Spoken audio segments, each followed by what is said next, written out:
Hello and welcome to the Washington Weekly Report with Congresswoman Mary Fallin, soon to be the married governor of Oklahoma, Mary Fallin. How are you, Mary? Well, doing great, David.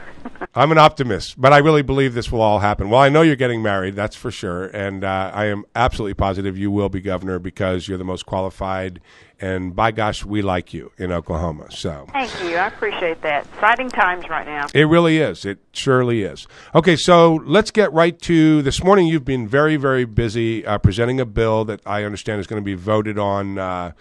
Typically, we tape around 8:30. It's going on 10 o'clock our time, and you're just now getting off the floor. Tell us what's going on in that regard. Well, it's a busy time in Washington, D.C. I had the opportunity this morning to present a piece of legislation I've authored. It's the Small Business Administration Women Business Centers Improvement Act, and it actually is a piece of legislation that works with women entrepreneurs and really helps women, especially in the area of startups for small businesses. It helps them with access to capital, being able to get loans. It helps with training, education, financial management, and helps entrepreneurs start up a business and provide some grants and funding for it.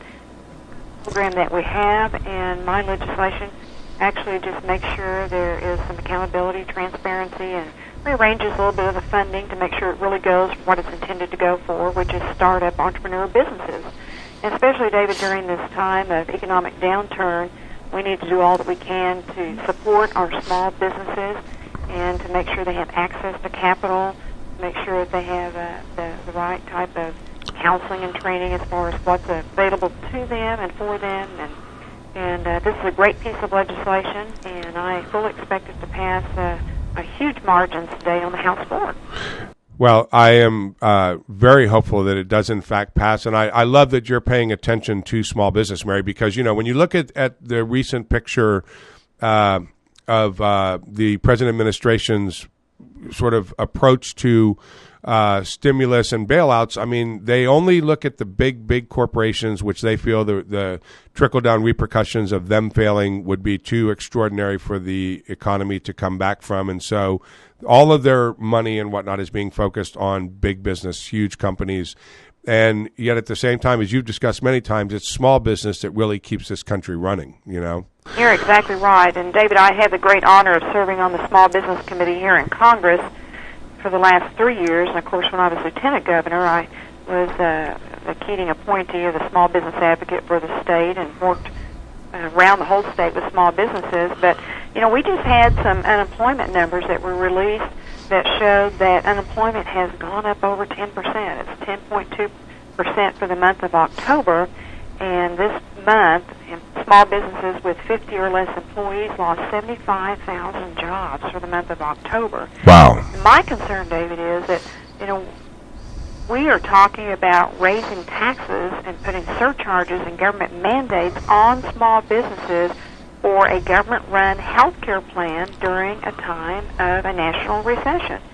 And small businesses are the economic engines in our communities that can help lead us out of this recession, but yet there are some here in Congress through the Speaker's health care bill that want to put new surcharges and taxes and government mandates on small businesses. And if you look at a lot of the national studies and national organizations that support small businesses, they tell us that, you know, NFIB, the National Federation of Independent Business, has estimated that we could lose 1.5 million jobs due to the employer mandate that is in the Democrats' healthcare, government health care proposal, which would hurt our small businesses.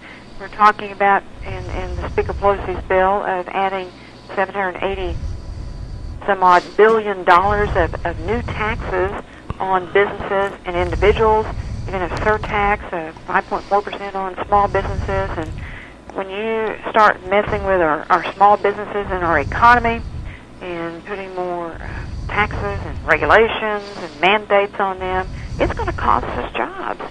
And it's going to cost us a lot of jobs in our nation. Well, that's exactly right. Again, I'm really hopeful that that this bill will pass, and do you feel confident it will? Well, we're talking about my bill passing, which is to help the women's business. Right. I was going back to that. I'm sorry. I should have clarified. Passes. And it'll do a great job of helping our small businesses, well, women-owned businesses throughout our state and certainly our nation, and it passed out of committee unanimously. But what I'm also talking about is the health care bill that Speaker Pelosi is proposing, and how I think it would be devastating to small businesses. So while I'm trying to help small businesses, I think the health care bill we're debating here in D.C. Would hurt our small businesses. And in fact, it's estimated that it could cost us over 5 million jobs in our national economy. Well, my understanding from your office is that Pelosi is probably going to try to force a vote on that this weekend. Is this going to keep you in D.C. as opposed to coming back to Oklahoma this weekend? Right, I'm still in D.C., and we're very, very busy up here this week. And we may have a vote tomorrow. Could be drug into Sunday. I can't imagine them voting on a Sunday. It's a day of worship, but I think we'll probably have a vote tomorrow. And the reason why they're rushing it through this week is having a really tough time getting the votes. And if they let their members, their Democrat members, go home, because I think the Republicans will be unanimously against the government-run health care, but if they let their members go home over the weekend, I think the Democrat leadership people are very scared that they'll lose the very slim margin that they might have. I'm not sure they have the votes to pass government-run health care, but they could lose their margin, because I think if they go home and face their people and face their constituents, Democrats that are wavering on this, that they will change their mind and vote against it. We had a huge rally yesterday here at the nation's capital. It was very impromptu. I participated in it, spoke at it.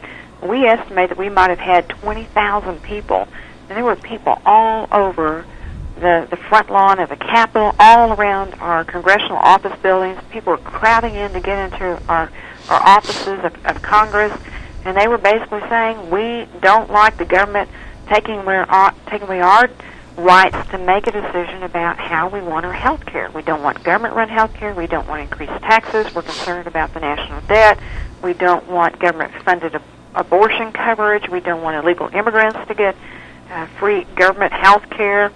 We don't want mandates, and they're very concerned about even taking away the freedoms and the liberties and the rights of our citizens by government controlling our health care system. Well, you're absolutely right. And again, if people will just go to your website, they can actually link to a YouTube link where you addressed that very same group. And it was a crowd of people, that's for sure. Oh, it was actually kind of encouraging and inspiring, because these were just regular people. And I visited with a lot of them. I had some that came from Oklahoma that came up to my office and thanked me for being against the government-run plan.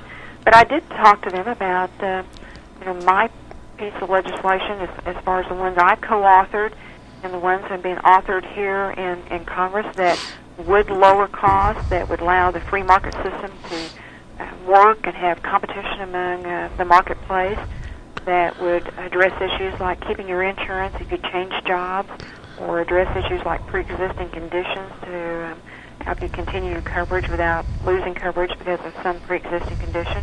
We talked about our legislation having tort reformed in frivolous junk lawsuits. We talked about in our legislation preventative care and encouraging wellness in the market, in the employers in the marketplace, and about how businesses can pool together to lower their health care costs. So we have ideas. We have other pieces of legislation that we feel can lower health care costs, create access to care without turning health care in our system over to the federal government to manage. Okay. Well, Mary, thank you very, very much for your time today. I know it was a completely insane morning, and can't thank you enough for finding time to visit with us today. Well, you're welcome, David. Have a great weekend. All right, you do the same. Thank you all for watching and listening to the Washington Weekly Report. Tune into this station every week for an update on what is going on in D.C. as it affects and pertains to Oklahomans. Thanks again, and have a great day.